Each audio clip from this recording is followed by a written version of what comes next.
The problem is for someone to notice a supplement to work, they need to be busting their ass.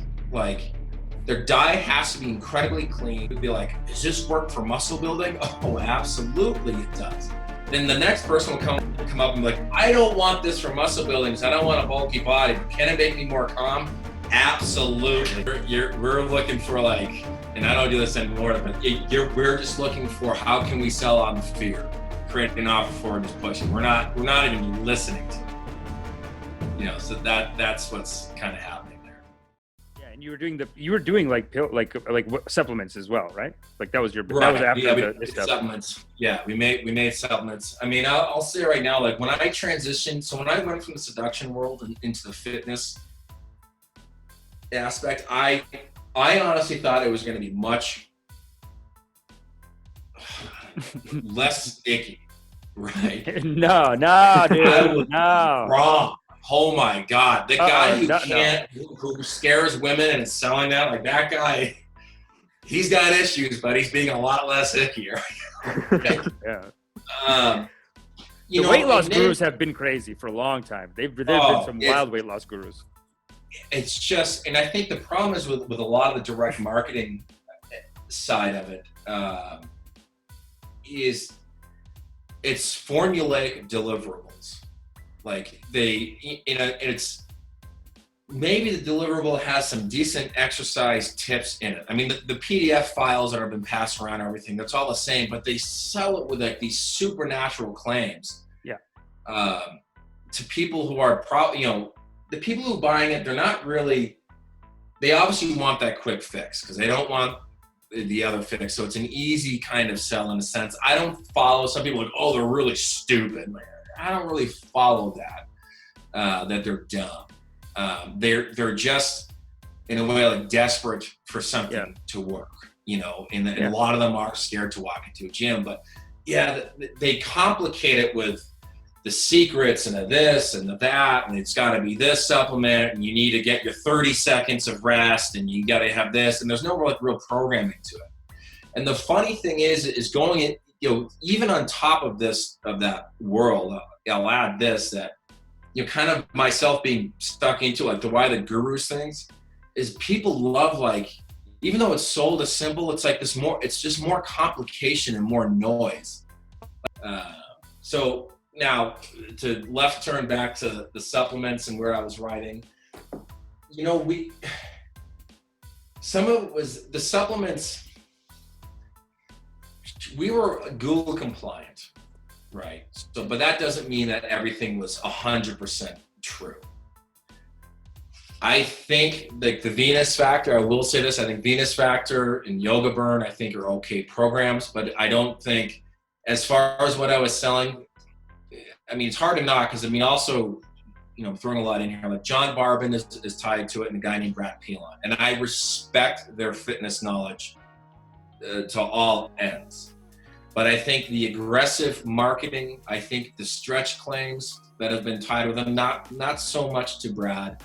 I think the stretch claims that have been tied to them are wrong. I don't buy into it. Like the supplements, outside of creatine and caffeine, as far as like and then making sure you get your vitamins, they're primarily bunk.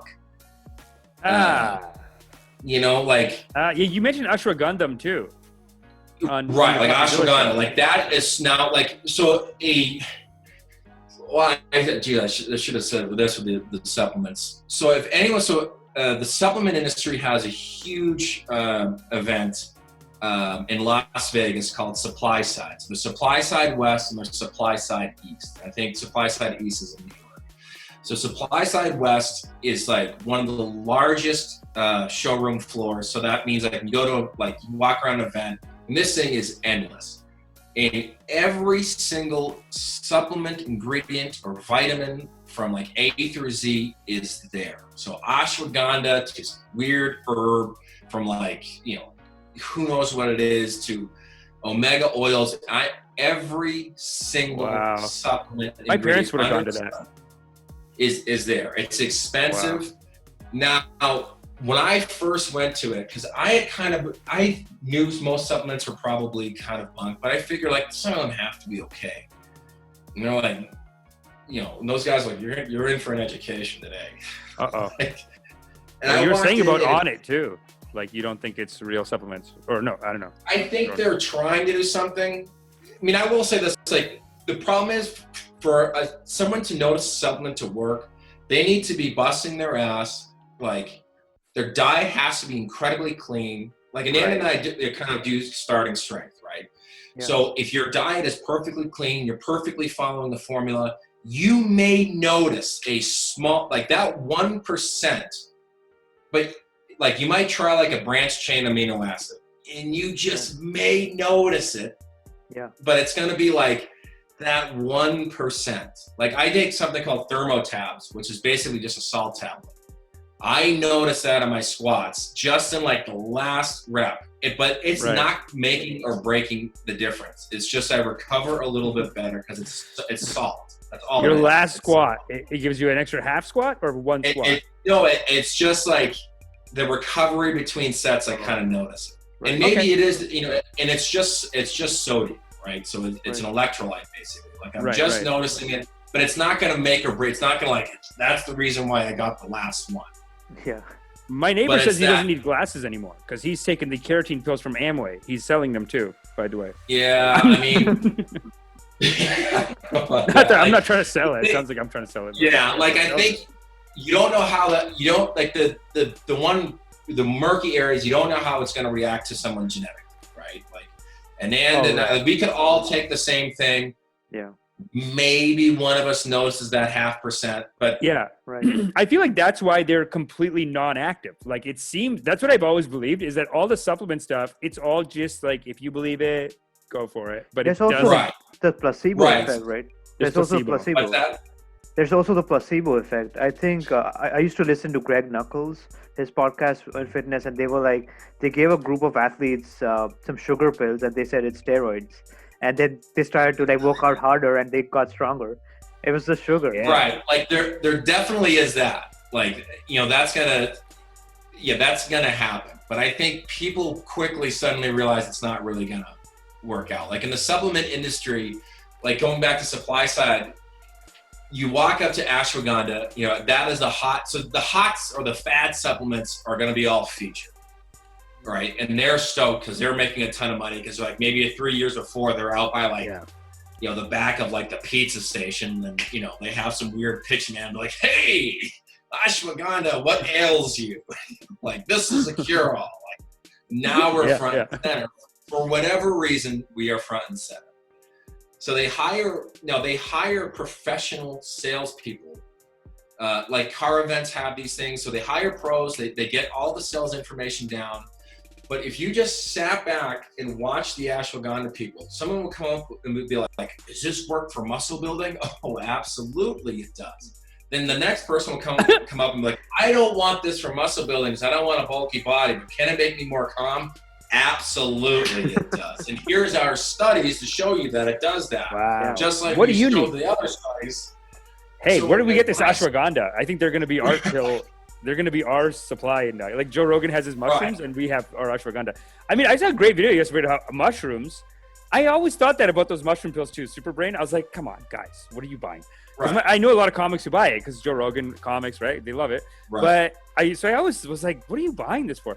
But I saw a great Thoughty 2 video on YouTube. It's like, I was like, hey, I don't know. He's not even selling anything. He's just saying how like, this mushroom does this mushroom, and they're all like these healing properties. Then he gets into the magic mushrooms. But before that, I mean, he's saying that there's all these studies. I don't know. What about cayenne pepper? Like where do you like cayenne? Is that a scam? I don't know. Cayenne pepper is going to erase weight. Like it might help as if you're eating it as an appetite suppressant because obviously you're eating spicier foods. It's harder to get down more food. Right. So that might be it, but it's not like. So there may be some small benefit, but a lot of these studies, like the ashwagandha one or like Tribulus was like, well, it might have more testosterone because one of the rats decided to mount the other rat more than usual. Like, don't know if that rat was, Who knows why I'm not? Yeah, you don't know. That rat was just horny that day, dude. The Come on. studies are really That's always like, trying to get a piece. if it was regulated like how they regulate like aspirin, I mean, I bet 99.99% of the supplements would be gone. Yeah, well, like Dr. Oz. Remember when Dr. Oz got in trouble back like a few years ago? Because he kind of sold everything. He had if you were selling it and he could take a cut, come on the show. Like some green coffee bean extract or something like that. All kinds of stuff. Right. Yeah. And so, in most of these supplements, maybe not so much on it. I think they are trying to do something, but I think a lot of it is. I don't think they're purposely trying to sell bunk. No, they're nice guys. They're nice guys. That's the thing. They do believe in it. Even my dad was on some scam. He was buying some tree bark that Jesus sat at the tree, so now it cures all arthritis. So anyway, he's on it was what's his name, Marcus something. Yeah. Well, they also own Fleshlight. Oh, sick! So that's where he started. I'm not saying that's like a bad thing, but he started with Fleshlight. I think he had some ayahuasca journey, wanted to do something else other than sell sex toys, and did on it. So, I mean, Fleshlight's obviously is super successful. He probably got into NoFap. He probably got brainwashed by a NoFap guru. He said, "I must leave. I must leave." When you create the premium FAP toy, he'll never forgive himself. Because Marcus obviously saying, "What have I done? What have I done?" Yeah. But I heard even ayahuasca is a scam. Like one guy was saying that you're not supposed to give ayahuasca to like beginners. It's supposed to be you go there, the shaman is the one who actually takes it himself, and then he gives his lessons. Look, it's a risk like all those psychedelics, but hey, so is alcohol. I don't know. I mean, look, alcohol ruins people's lives. It's legal. I'm not saying just bring in more, but there's this fitness guy on YouTube. His name is Connor Murphy, and he's got millions of subscribers, and he was like a fitness channel and kind of like really good looking guy, and he went crazy after doing ayahuasca. Like they put him in the psych ward. Yep. This is an issue. Brian Rose is selling it too. Brian Rose is like, changed my life. It's amazing. Yeah, I did the ayahuasca myself. Right. With a bunch of online entrepreneurs. Well, you know what? I agree with you. I don't know if it's a full-on scam, but I don't think. Well, two things. I won't get too into it, but one of my best friends did ayahuasca, and then 6 months later, he had a psychotic break. That is starting to be shown to people who have depression, who take ayahuasca. About a couple months later, they suddenly have massive issues. My thing with ayahuasca is I think at the time, I think people idealize or romanticize too much it's the effect of the drug. And now, I now sound like a party pooper. You're drunk because of the toxins, I'm sure I sound like that guy who should leave the party, but DMT seems legit. DMT mushrooms seem legit. Right. Like ayahuasca is worth studying. I've done the DMT. I think there's something to it, but I think people over romanticize it's an effect of a drug. You're seeing, I think it just, obviously you're probably seeing, it's kind of like a dream. Like your subconscious suddenly opens up and, you see some crazy stuff, and maybe some things about yourself. There's a Lex Friedman video I'm dying to check out about that. What's that? I just saw Lex Friedman video. Sorry, it's a lag a bit, but so bear with us, man. But Lex Friedman had a great video where he's like, I gotta watch it. It's like it says, who are the people you see when you're on DMT? And he has like a guy on the interview. It's like a science show. So I think there's something, cool. And then there's these other guys that are like, if you breathe right, you can release your own DMT because it's like a naturally occurring thing in your brain. Yeah, I've heard that. Yeah. I don't know. I think there's something to it. I don't think it's as the hype that it gets. I don't think it merits that hype. I think obviously you're going to see some stuff. So I'm not saying it's complete baloney. I mean, but I don't think, like, looking back on it now, I'm like, yeah, I know I saw some cool things, but I don't think it's This went from marketing. That's just me. That's just my opinion. I'm not like, if someone wants to take it, knock your socks off. Yeah. I mean, there's some cool stuff you're gonna see. It is cool, but you're saying, hey, you don't have to go all Baba Ramdas, Terrence McKenna here, and say there's light workers and there's these. Yeah, I think that kind of like hypes it. That kind of like puts it too much on the pedestal. Like, Oh, Interesting. Man, it's just a super strong psychedelic. Like, yeah. It's not, I don't think it's just, that's my opinion. You're not coming out. You're not saying God is great and God is great. I got a supply of most high universal source coming in, because that's kind of how it feels. The mushroom one feels like that. You're just like, oh, I'm the universe. Okay, cool. And it's like all this Eastern philosophy that teaches that too. Yeah, I mean, there's always like, when I took San Pedro, that one to me was the most fun. And I had like my dad had, passed away he's passed away back in 2008. So he came, when I was in San Pedro, I talked to him for 4 hours. Like, that was obviously spiritual, but it was just, but there was other moments where I was like, I am king. Like, I saw this little seahorse village in like a garden, and I'm like, I'm king of the seahorses. Right. Some beautiful moments, some goofy stuff too. Right. Standard. So, it's like a mushroom. But what do you think of these new mushroom pills that are coming out though? Are they because I feel like that might be your move, Jim Clair. They're coming legit with those mushrooms. Curing smoking. You want to become a $1 billion copywriter? Mushrooms. I mean, Kevin O'Leary was getting into it. Yeah. Yeah, I think a lot of the mushroom stuff, I mean, the non-psychedelic ones, I think it's just like a nerd, Oh, not those. I'm talking about, like, there's a company in Toronto called Field Trip. You can go and the therapists give you psychedelics and you just cure something. Yeah. Like, they said that you can quit smoking with it or something. Like, their quit smoking numbers are good. I don't know if you've seen those. No. I mean, I think there might be merit to it on some of the things. I think it's very new. Yeah. And to me, it's like, remove some of the romantic kind of elements out of it a little, just a hair. I'm not, the romantic elements are kind of cool in a sense. Yeah. But just back it off a smidge. That's great. That's exactly what the Buddha would say. The Buddha would say, don't make it too big, then you won't enjoy it as much. Leave it a mystery, and then go discover it, Yeah. I know this will be another left turn. I did want to note on the back to the supplements. A lot of those marketing companies, I'm not saying Anand does, but a lot of these marketing companies that market supplements, except maybe like the majors like Optimum or something, or NOW now.